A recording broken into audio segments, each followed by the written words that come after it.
Am I the asshole for telling my sister-in-law to get over herself and stop trying to one-up us? Throwaway account. My 29M wife, 27F, and her sister, 30F, got pregnant around the same time.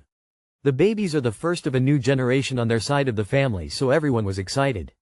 Sister-in-law was further along, but my wife ended up giving birth on week 32, plus she had some complications that had her hospitalized. My nephew was born 2 weeks later at full term. Apparently sister-in-law was resenting having her thunder stolen, and felt like she and her new baby weren't getting enough attention. She keeps making these comments like she's trying to one-up us.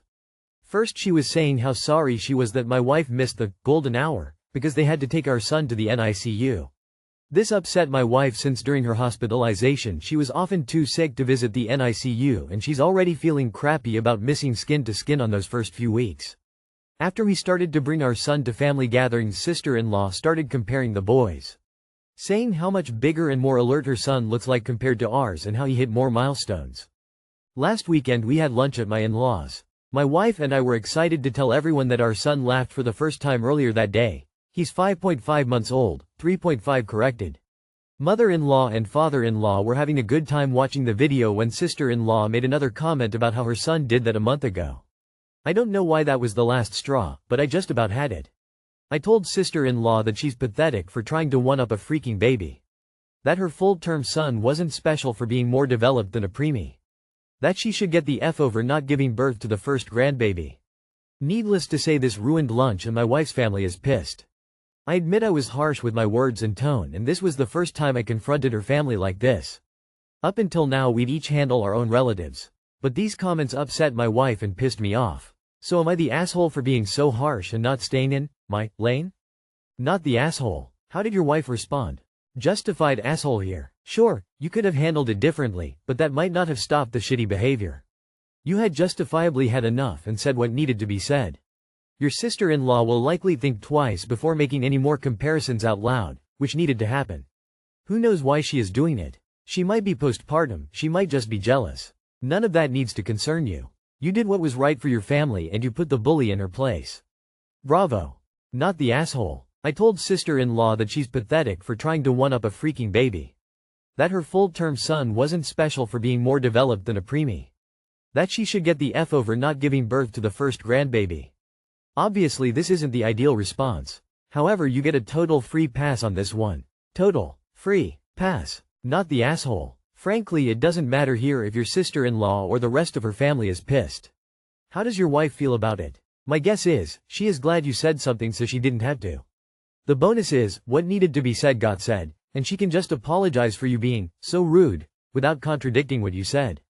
In my opinion, sometimes you have to defend your spouse even against their own family.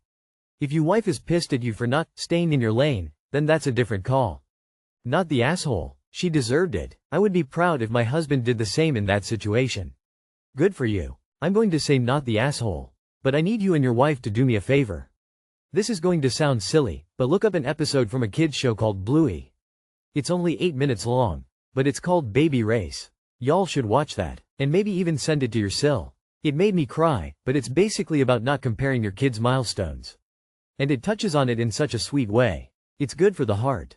Please watch it. Am I the asshole for not going on a family trip because my room was given away? 2 months ago, I was invited on a long weekend trip with immediate and extended family. I'm the only single adult, and the rest are couples. I informed my sister, who was coordinating the trip along with her husband, that I would go as long as there were enough bedrooms for me to have one also. They assured me I would. They booked the house, I paid my share, and that was that.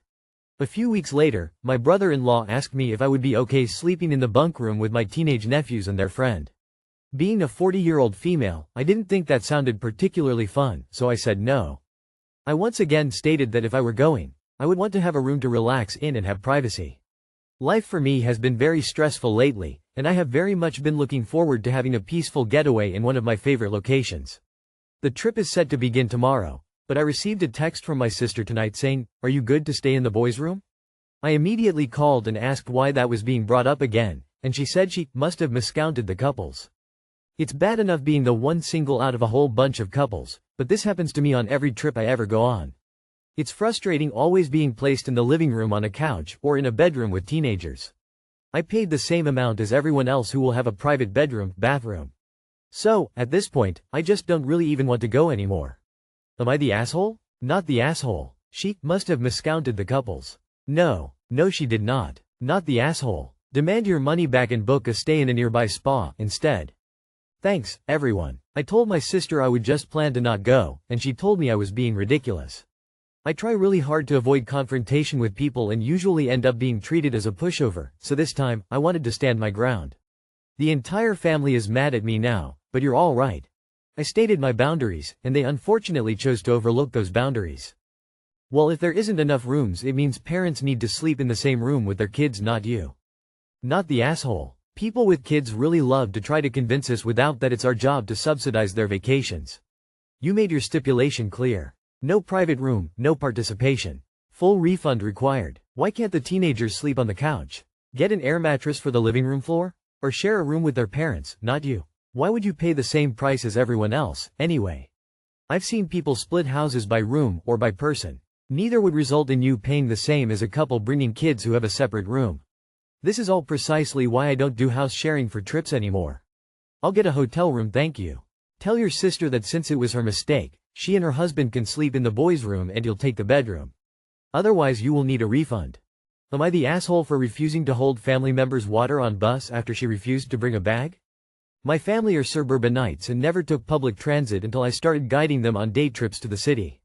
I had taken 2 of them once before on a trip, and both of them refused to bring their glasses so they could see, and insisted on purely following me instead of learning a sense of direction using public transit, leaving me to do all the route planning and directions. This most recent time was no different, except neither of them decided to bring bags to carry their stuff in and didn't bring water, leaving me the only one with a bag. We were waiting at a bus stop and my one family member purchased a bottle of water, leaving her with a bottle in one hand and a small zipper bag in the other. The bus comes and we get on, the 2 of them take a seat and I stand near them with one hand on the bar. She asks me if I can hold her water so she can use her phone, even though our other family member is sitting right next to her. I say no, because the truth was I needed to use my other hand to use my phone for navigation so we could get off at the right stop, because again, they're not using their maps at all and are purely relying on me to guide them like lost puppies. My family member gets all nasty and texts me, "I'm never going to the city with you again." Later when we get off I apologize and say I needed the free hand and she didn't bring a bag like I said, she said never do it again. Like I'm supposed to navigate for all of us and be the mule? I'm trying to show them to be independent on transit. Not the asshole. Sorry you're a babysitter. Not the asshole. Tell them okay then don't come visit again. I wouldn't ever want to deal with people like them. Yikes. Not the asshole. Never coming to the city with me again? Good, you aren't invited anymore. Someone not bringing glasses they need to see clearly is the height of stupidity. I wouldn't venture out with these morons, either. Not the asshole. You are trying to show them how to get around the city independently. They have made it clear that they don't want to do that. Yes, they literally do expect you to be the guide and the mule, and do all of the emotional labor and all of the planning, carrying, etc. Stop offering to help them. Seriously. If they ask you to plan another trip, tell them no. And then hang up. No is a complete sentence. Why did you apologize? Just stop trying to help them. You are leading people who are maliciously incompetent. Who would purposefully leave home without their glasses to see? Without the basic necessary items they will need? Unless they are intellectually disabled, they are being maliciously helpless and you should no longer assist them. They may be from the suburbs, but they've left their homes before, right? Like they wouldn't drive without glasses, they wouldn't go to work without glasses, so why would they take public transportation without them? That makes no sense unless they are doing it on purpose to be as helpless and pathetic as possible. Not the asshole and take your companion's comment to heart. I'm never going to the city with you again. Make this time the last time. Am I the asshole for staying at a birthday party when they explicitly asked me to stay?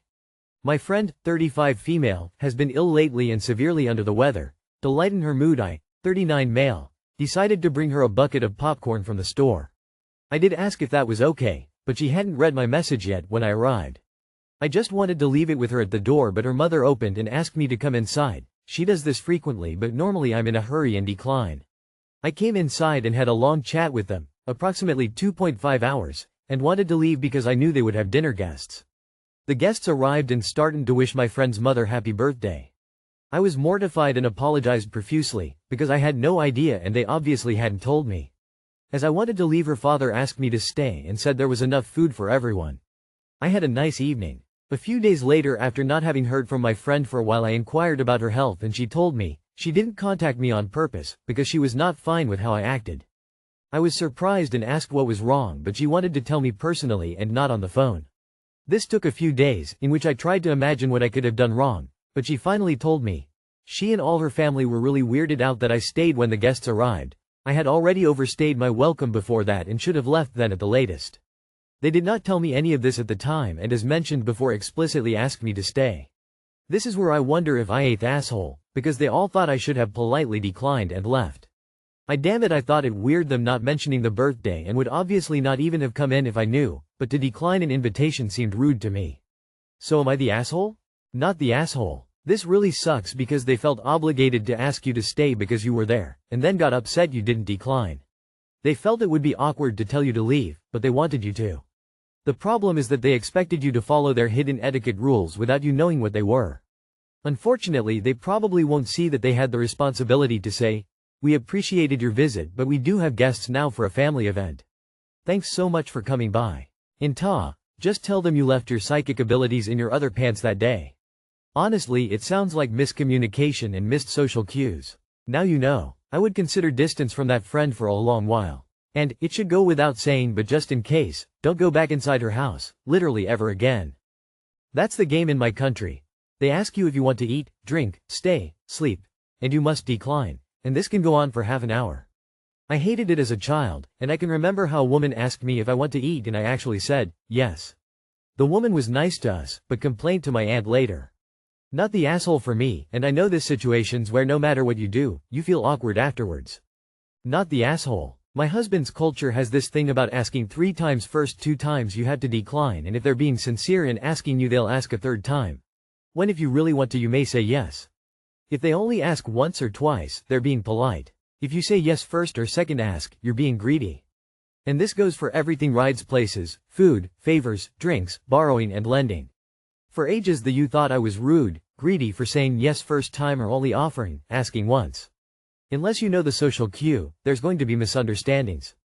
It sucks, but it's absolutely not your fault.